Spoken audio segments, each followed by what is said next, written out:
Today, I'm going to tell you the story of a rancher who discovered an Apache girl chained outside a shack like an animal. Jacob McKenna risked everything to free young Aiyana from slave traders who planned to sell her to the highest bidder. But what happened next will touch your heart.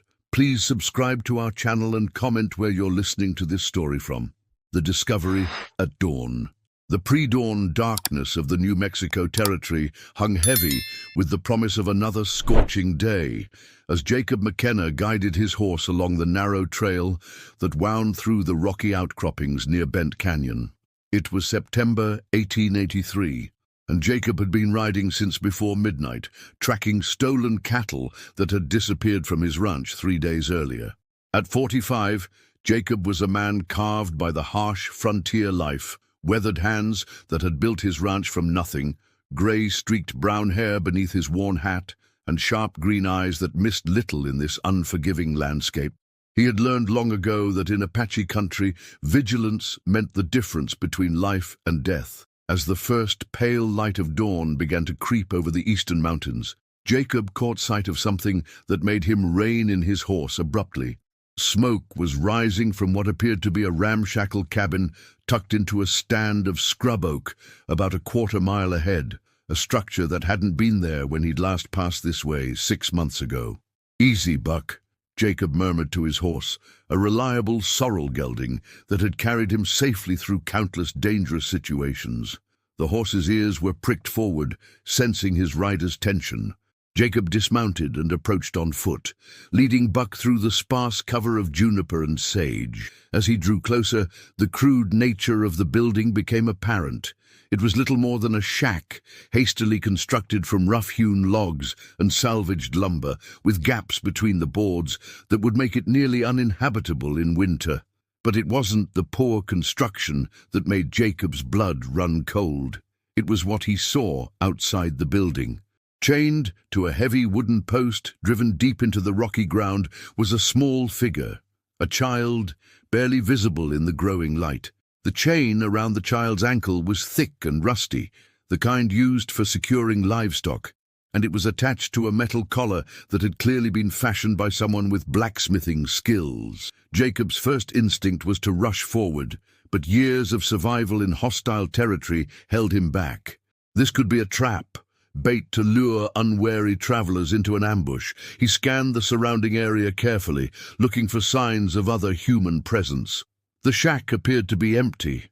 No horses tethered nearby, no fresh boot prints in the dust around the building, no sounds of movement from within. But the smoke rising from the crude chimney suggested someone had been here recently, perhaps within the last few hours. Moving with practiced stealth, Jacob worked his way closer until he could clearly see the chained figure. It was a girl, maybe 10 or 11 years old, with long black hair that hung matted and dirty around her shoulders. Her clothing was torn and stained, and even from a distance, Jacob could see that she was Apache. The child sat with her back against the wooden post, her head down, apparently asleep or unconscious. The chain that bound her was perhaps 6 feet long, giving her just enough freedom to move around the post, but preventing any real escape attempt. Jacob felt rage building in his chest as he took in the scene. Whatever crimes adults might commit against each other in this violent territory, chaining a child like an animal was beyond any acceptable boundary of human behavior. He spent another 10 minutes carefully circling the shack, confirming that it was indeed deserted for the moment. Fresh horse tracks led away to the north, suggesting that whoever had been here had left sometime during the night, probably planning to return later. Finally, Jacob could wait no longer. He approached the chained girl directly, his spurs jingling softly in the morning stillness. The sound caused the child to jerk awake, and Jacob found himself looking into dark eyes that held far too much knowledge of pain and suffering for someone so young. The girl pressed herself back against the post, clearly terrified by his approach. "Easy there, little one," Jacob said softly, stopping about 10 feet away and raising his hands to show he meant no harm. "I'm not going to hurt you." The girl said nothing, but Jacob could see her entire body trembling. There were dark bruises on her arms and face, and dried blood on her torn clothing. The metal collar around her ankle had rubbed raw wounds in her skin. "Do you speak English?" Jacob asked gently. The girl nodded slightly, never taking her eyes off him. "What's your name?" "Aiyana," she whispered, her voice barely audible. "Aiyana, that's a beautiful name. I'm Jacob." He slowly reached into his saddlebag and pulled out his water canteen. "Are you thirsty?" The girl's eyes fixed on the water with desperate hunger, but she made no move toward him. "I'm going to set this down right here," Jacob said, placing the canteen on the ground halfway between them. "You can drink when you're ready." He backed away and waited. After several long minutes, Aiyana reached out as far as the chain would allow and managed to grab the canteen. She drank greedily, water spilling down her chin, confirming Jacob's suspicion that she had been denied even basic necessities. "How long have you been here?" Jacob asked. 3 days, Aiyana replied, her English accented but clear. "Where are the men who did this to you?" Fear flashed across the girl's face. "They went to town. Said they'd be back today with buyers." Jacob's stomach turned as the implication hit him. He had heard rumors of such things, Apache children being sold as slaves to work in mines or on ranches far from their homeland, but had hoped they were just stories meant to frighten travelers. "Aiyana, I'm going to get you out of here," Jacob said firmly. "But first I need to know, is there anyone else? Any other children?" She shook her head. "Just me. My family. They killed my family and took me." Jacob pulled his bolt cutters from his saddlebag, tools he carried for fence repair that would serve a different purpose today. As he approached the chain, Aiyana flinched away. "I have to get close to cut the chain," Jacob explained. "I won't hurt you, I promise." It took several minutes of careful work, but finally the heavy chain parted with a metallic snap. Aiyana stared at her freed ankle in disbelief, then looked up at Jacob with something that might have been hope, escape, and pursuit. Jacob helped Aiyana to her feet, noting how she winced with each movement. The girl was clearly weak from days without proper food or water, and the metal collar had left angry red welts around her ankle where the skin had been rubbed raw. "Can you ride?" Jacob asked, knowing they needed to move quickly before her captors returned. "Yes," Aiyana nodded, though she swayed slightly as she stood. Jacob whistled softly and Buck trotted over obediently. "We need to get you away from here fast. Those men could come back any time." As he helped Aiyana mount the horse, Jacob's mind raced through their options. His ranch was 12 miles south, but that would be the obvious place her captors would look first. The nearest town, Silver Creek, was 8 miles east, but Jacob wasn't sure he could trust the law there. Too many officials were willing to look the other way when it came to Apache problems. "Aiyana," Jacob said as he swung up behind her, "do you have any family, anyone who might be looking for you?" "All dead," she replied quietly. "Soldiers came to our camp, killed everyone. These men found me hiding and said I was worth money." Jacob felt his jaw clench with anger. The ongoing conflicts between Apache bands and the territorial government had created opportunities for the worst kind of human predators, men who profited from others' suffering.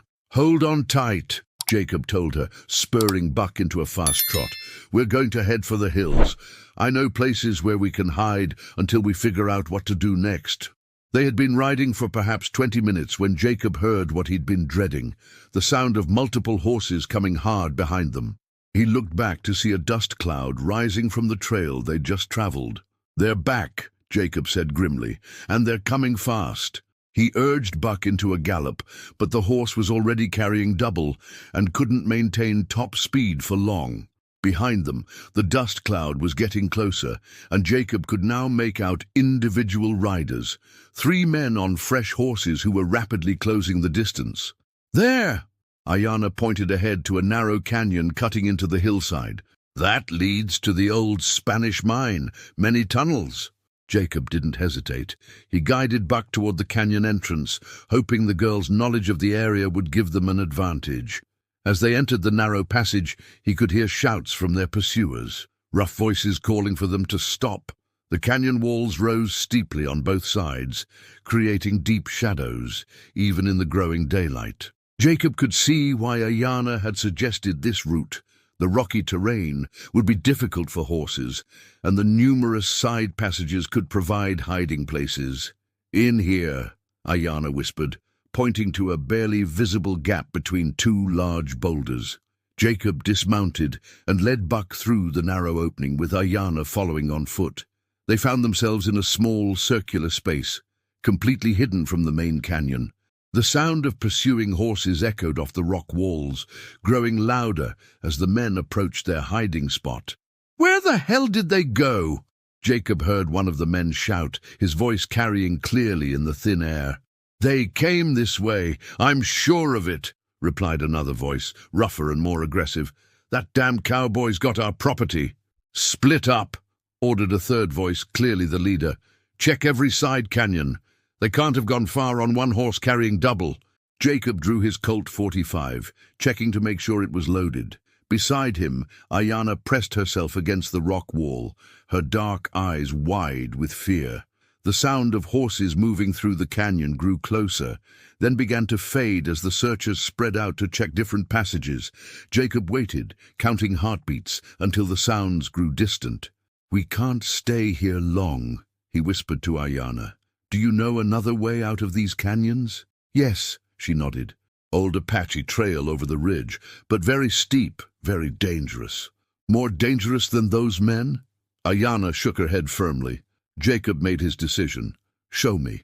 They emerged carefully from their hiding place and began working their way deeper into the canyon system.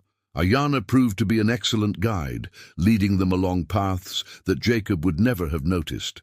Narrow ledges, hidden passages, and ancient handholds carved into the rock face. After an hour of difficult climbing, they reached a vantage point that allowed Jacob to look back over the area they'd just traversed. He could see the three riders still searching the lower canyons, their frustration evident even from a distance. "We need to keep moving," Jacob said. "Eventually they'll think to check up here." The ancient trail Aiyana had mentioned proved to be a harrowing route that wound along precipitous cliff faces and through narrow defiles barely wide enough for Buck to navigate. Jacob found himself amazed by the girl's knowledge of the terrain and her sure-footed progress over ground that would challenge experienced mountaineers. "Your people knew this country well," Jacob observed during a brief rest. "My grandfather brought me here when I was small," Aiyana replied. "Taught me the secret ways, said the land would protect those who knew how to ask properly." As the sun climbed higher, they finally reached the top of the ridge. Below them spread a vast valley Jacob didn't recognize, dotted with stands of pine and aspen that would provide excellent cover.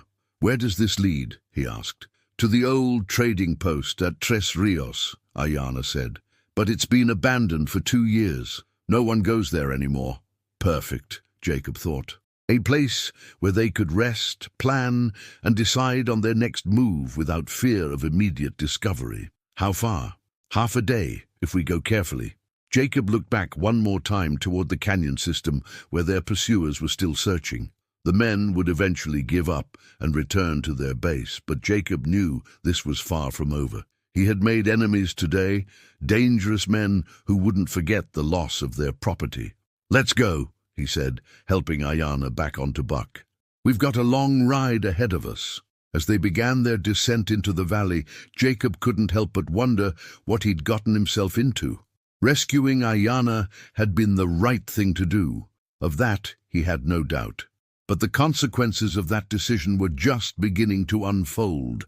Behind them, the sound of frustrated voices echoed faintly through the mountain air, a reminder that their freedom was still far from secure. Sanctuary and revelations.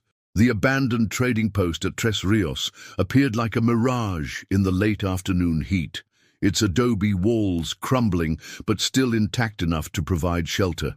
Jacob guided Buck toward the building, constantly scanning their surroundings for any sign they had been followed. "Looks like you were right about this place being deserted," Jacob said as they approached the main structure. Weeds grew tall around the buildings, and several windows were boarded up with weathered planks. Aiyana slid down from the horse, her legs shaky from the long ride. "My people traded here before the troubles got bad. The owner, Senor Martinez, was fair to Apache, But the soldiers made him leave. Jacob dismounted and led Buck to what had once been a stable. The roof was partially collapsed, but there was enough shelter to hide the horse from casual observation.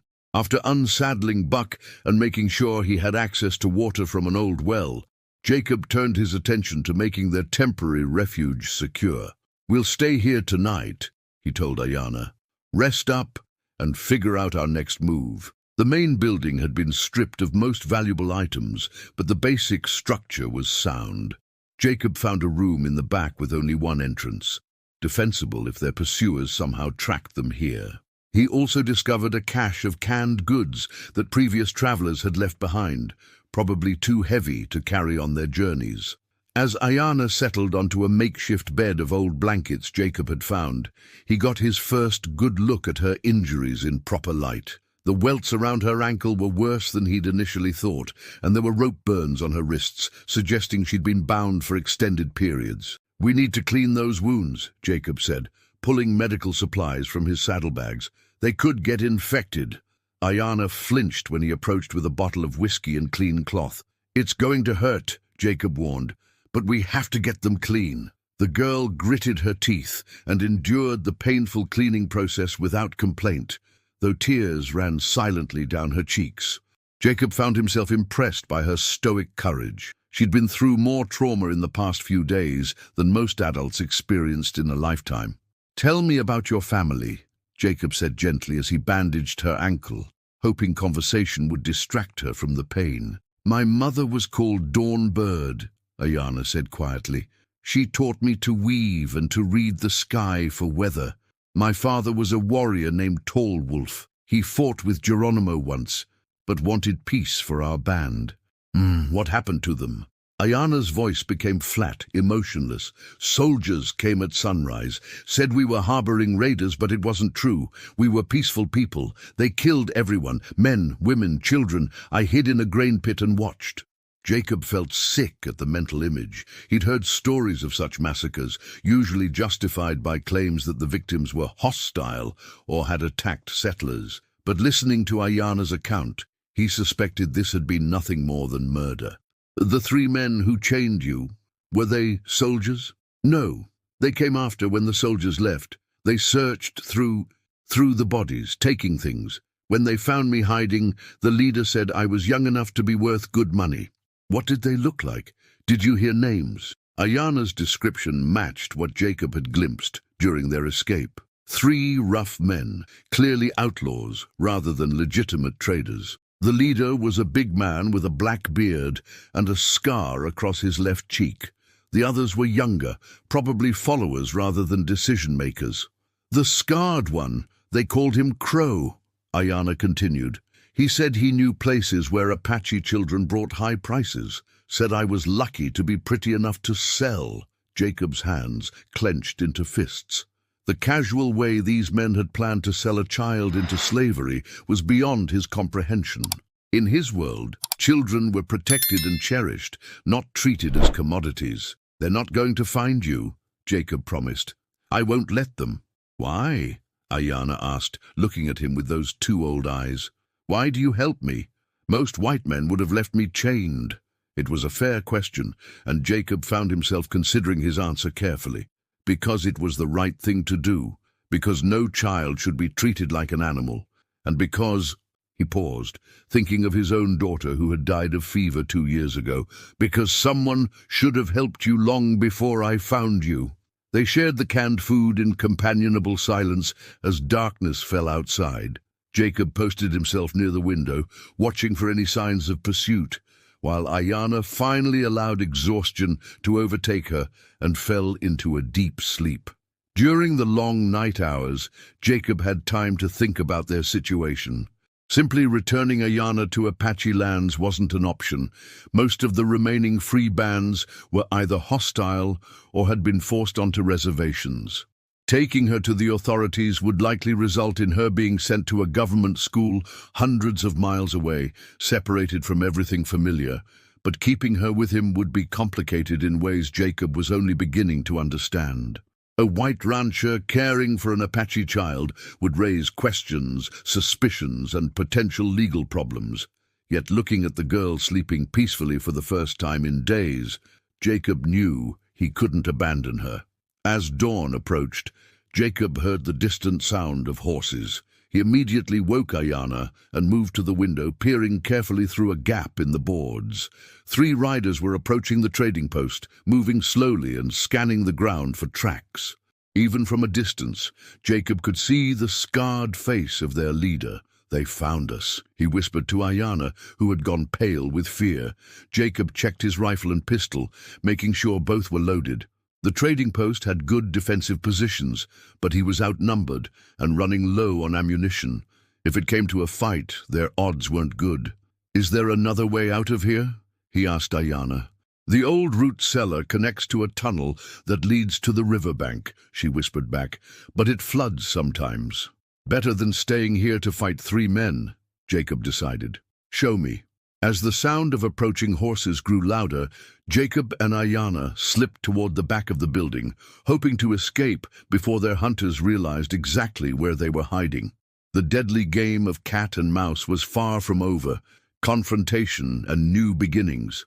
The root cellar was cramped and musty, filled with the scent of old vegetables and damp earth. Jacob followed Aiyana through the narrow tunnel that led away from the trading post, their progress lit only by matches from his dwindling supply. Behind them, they could hear voices and heavy footsteps as the 3 men searched the main building. "Where does this come out?" Jacob whispered. "Near the old ferry crossing," Aiyana replied, moving confidently through the darkness. "About 200 yards downstream." The tunnel was barely wide enough for Jacob's shoulders, and water seeped through cracks in the earthen walls, making the footing treacherous. But it was their only chance to escape without a confrontation that Jacob knew he couldn't win. They emerged from the tunnel behind a screen of willows along the riverbank, the morning sun filtering through the leaves in dappled patterns. Jacob could see Buck still hidden in the ruined stable, but reaching the horse would mean crossing open ground within sight of the trading post. "We'll have to leave him," Jacob decided reluctantly. Buck had been a good horse, but Aiyana's safety was more important. "There!" Aiyana pointed upstream to where an old canoe was pulled up on the muddy bank, probably left by hunters or trappers. "We can use that to get across." Jacob examined the canoe. It was weathered, but appeared watertight. As they prepared to launch it, angry voices carried across the water from the trading post. "They were here," Crow's distinctive voice bellowed. "Tracks lead right to the building. Search every inch." Jacob and Aiyana pushed the canoe into the current and began paddling silently toward the far shore. The river was running high from recent rains, making their crossing faster but more dangerous as the swift current pulled them downstream. They were halfway across when a shout erupted from behind them. "There, in the river!" Jacob looked back to see one of Crow's men pointing directly at them. Within seconds, all 3 outlaws were running toward the riverbank, rifles in hand. "Paddle harder," Jacob urged, but the current was already carrying them past the narrowest part of the crossing. The first rifle shot cracked across the water, the bullet splashing harmlessly 10 feet from their canoe. But Jacob knew the next shots would be more accurate as the range closed. "Get down!" he yelled to Aiyana as 2 more shots rang out. One bullet punched through the canoe's side just above the waterline, and Jacob realized they weren't going to make it to shore before being hit. Making a desperate decision, he steered toward a fallen tree that stretched halfway across the river, its branches creating natural cover. They reached the log just as another volley of shots peppered the water around them. Jacob pulled Aiyana behind the thick trunk and drew his own rifle, knowing he had to buy them time somehow. "You're trapped now, cowboy," Crow shouted from the opposite bank. "Send the girl back and we'll let you live." "Go to hell," Jacob shouted back, taking careful aim and firing a shot that sent Crow diving for cover. For the next 10 minutes, a deadly game of hide-and-seek played out across the river. Jacob conserved his ammunition, only firing when one of the outlaws exposed himself too long. But he knew his situation was hopeless. Sooner or later they would work their way to a better position or simply wait him out. It was Aiyana who spotted their salvation. "Look," she whispered, pointing upstream. "Riders coming." Jacob squinted through the morning haze and saw a group of horsemen approaching along the trail that followed the river. As they drew closer, he could make out the distinctive uniform of territorial rangers, lawmen with actual authority and, more importantly, rifles. "Rangers!" Jacob shouted across the water. "These men are holding us under fire!" The effect was immediate. Crow and his companions, who had been focused on their prey, suddenly found themselves caught in the open by 6 armed lawmen. The outlaws tried to run, but rangers on horseback had every advantage over men on foot in open country. The capture was swift and decisive. Within minutes, all 3 outlaws were in custody, their weapons confiscated and their hands bound. Jacob and Aiyana paddled to shore, where they were met by Ranger Captain Sam Morrison, a grizzled veteran with steel-grey hair and sharp blue eyes. "Mind telling me what's going on here?" Morrison asked. Jacob explained how he'd found Aiyana chained outside the shack, the pursuit through the canyons, and their eventual discovery at the trading post. Morrison's expression grew darker with each detail. "Slave traders," Morrison spat. "We've been tracking reports of missing Apache children for months. Figured it was just rumor, but this proves it's real." He turned to examine Aiyana's injuries, his face grim. "Little miss, can you identify these as the men who took you?" Aiyana nodded firmly. "The one with the scar, they called him Crow. He said he would sell me." Morrison's jaw tightened. "Well, Crow's going to find himself at the end of a rope when we get back to town. Slave trading carries a death sentence in this territory." Over the next hour, Jacob learned that the Rangers had been investigating a network of criminals who preyed on Apache families, stealing children to sell as slaves in mining camps and remote ranches. Crow's capture would help break up the entire operation. "What about the girl?" Morrison asked Jacob privately. "She's got no family left, nowhere to go. Normally we'd send her to the reservation, but she'd be miserable there," Jacob finished. "Captain, what if she stayed with me? I've got a ranch, could use help, and she'd be safe." Morrison studied Jacob carefully. "You understand what you're taking on? Apache girl living with a white rancher's going to raise eyebrows." "Let them raise eyebrows," Jacob said firmly. "She's been through enough. Deserves a chance at a normal life." The ranger captain was quiet for a moment, then nodded. "I'll make it official in my report. Girl was orphaned. You're taking guardianship. Anyone has a problem with it, they can take it up with territorial law." 3 months later, Jacob stood on his ranch porch, watching Aiyana help his foreman break in a young horse. The girl had adapted to ranch life with remarkable resilience, learning to ride, rope, and handle cattle with natural skill. Her injuries had healed, and she was putting on healthy weight from regular meals. "She's got a gift with animals," Jacob told his neighbor, Pete Williams, who had stopped by for coffee.